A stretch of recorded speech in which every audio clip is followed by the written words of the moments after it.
योगी सरकार ने 24 आईपीएस अफसरों का ट्रांसफर किए हैं। इनमें 2 एडीजी, 3 आईजी, 9 डीआईजी और 10 एसपी रैंक के अफसर शामिल हैं। वहीं 7 जिलों के कप्तान भी बदले गए हैं।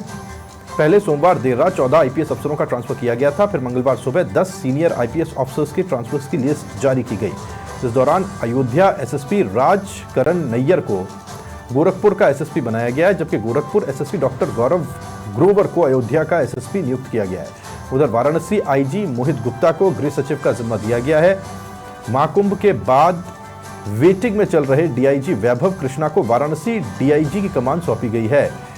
योगी के भरोसेमंद अफसर अजय कुमार साहनी को बरेली का डीआईजी बनाया गया है। मुजफ्फरनगर एसएसपी अभिषेक सिंह को प्रमोशन के बाद में सहारनपुर का डीआईजी बनाया गया है। थानेदार को वायरलेस सेट पर गाली देकर चर्चा में आए अनूप सिंह को फतेहपुर का एसपी बनाया गया है। कौशाम्बी एसपी ब्रजेश कुमार श्रीवास्तव को एसएसपी इटावा बनाया गया है।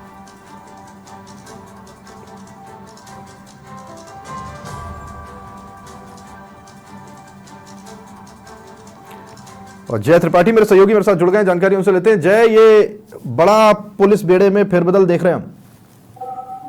बिल्कुल, जिस तरीके से अगर बात किया जाए उत्तर प्रदेश की शासन व्यवस्था को सुधारने की लगातार बात कर रही थी। अभी मैं आपको बताते चलूं कि कहीं न कहीं पूरी जागरूकता के साथ ट्रांसफर होते हुए नजर आ रहे हैं। तो हम ट्रांसफर की बात करें तो लगातार एक के बाद एक ट्रांसफर देखने को मिल रहे हैं। आईपीएस हो चाहे आईएएस अधिकारी हो, सबका कहीं न कहीं तबादला होता हुआ नजर।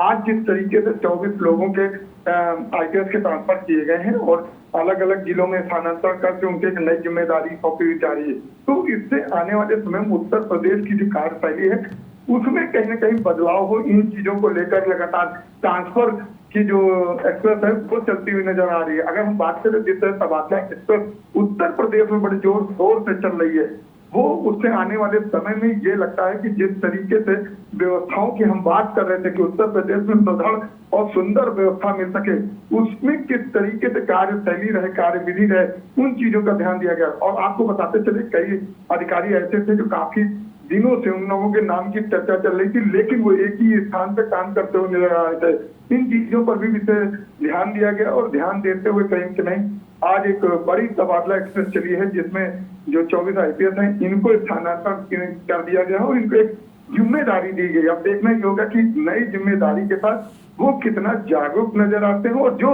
सरकार चाहती कानून व्यवस्था को एक मजबूती के साथ प्रदान करने के लिए उसमें किस तरीके से योगदान देते हो, अपने कार्य को करते हुए नजर आए। लेकिन आपको बताते चले जिस तरीके से तबादला किए जा रहे हैं, एक के बाद एक तबादला देखने को मिल रहा है, इससे ये लगता है आने वाली जो कानून व्यवस्था की बात चल रही है उस पर अगर बात किया जाए तो कहीं न कहीं उत्तर प्रदेश अब उत्तम प्रदेश की राह पर निकल चुका है। जी बिल्कुल, शुक्रिया आपका जय इस जानकारी के लिए।